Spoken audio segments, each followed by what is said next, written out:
எனக்கும் அதே மாதிரி கத்தனம் போல இருக்கு. பிரதீப்போட வளர்ச்சியை பார்க்கும் போது எஸ் அப்படி கத்தனம் போல இருக்குது. ஏன்னா நான் உங்களுக்கெல்லாம் முன்னாடியே அந்த டேலண்ட்டை நான் கண்டுபிடிச்சிட்டேன். இவன் பயங்கரமான ஆள் இவன் வருவான் இவன் அப்படின்னு. அந்த சந்தோஷம் எனக்கு இருக்கு. எல்லாரும் சொல்றாங்க நான் இன்ட்ரோடியூஸ் பண்ணேன்னு. அது ஒரு பெரிய வார்த்தையே இல்லைங்க இன்ட்ரோடியூஸ்ன்றது. Hello this is Pradeep, hi, அவ்வளோதான் இன்ட்ரோடக்ஷன். நான் இன்வென்ட் பண்ணல பிரதீப்பை. அவன் திறமையில அவனா வந்து இந்த மேடை வந்து அவனா கிரியேட் பண்ணிக்கிட்டான் பிரதீப்.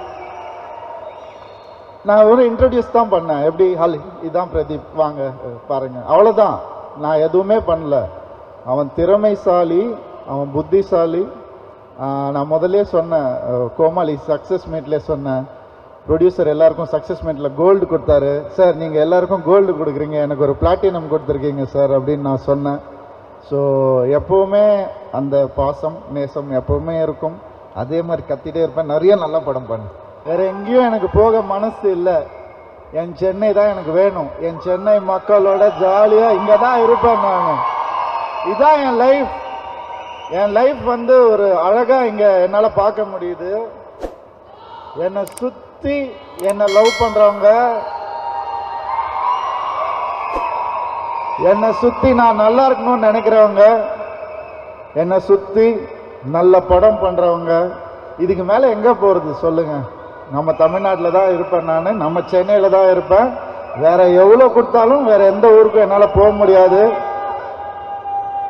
எங்கள் அண்ணன் சொன்ன மாதிரி எவ்வளோ லவ் கொடுத்துருக்கீங்க எனக்கு. ஓய்யோ,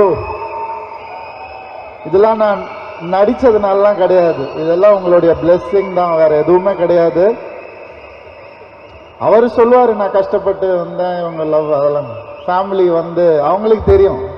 ஃபேமிலி என்ன பண்ணியிருக்கு, நீ என்ன பண்ணியிருக்க எல்லாமே அவங்களுக்கு தெரியும்.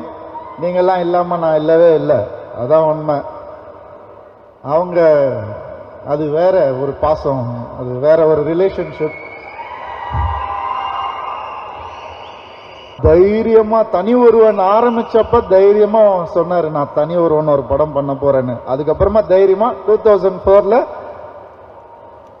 2003லயே மாட்டிக்கிட்டேன்.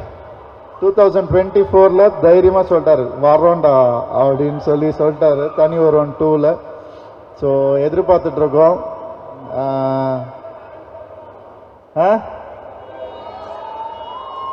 தனி ஒருவன் 2லயும் அரவிந்த் சாமி சார் வேணுமாண்ணா அவங்களுக்கு.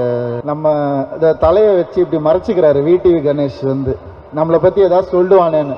சொல்லட்டுமா அவரை பத்தி ஏதாவது ஒண்ணு? அவரும் நானும் செஸ் விளையாடுவோம் ஷூட்டிங் ஸ்பாட்ல.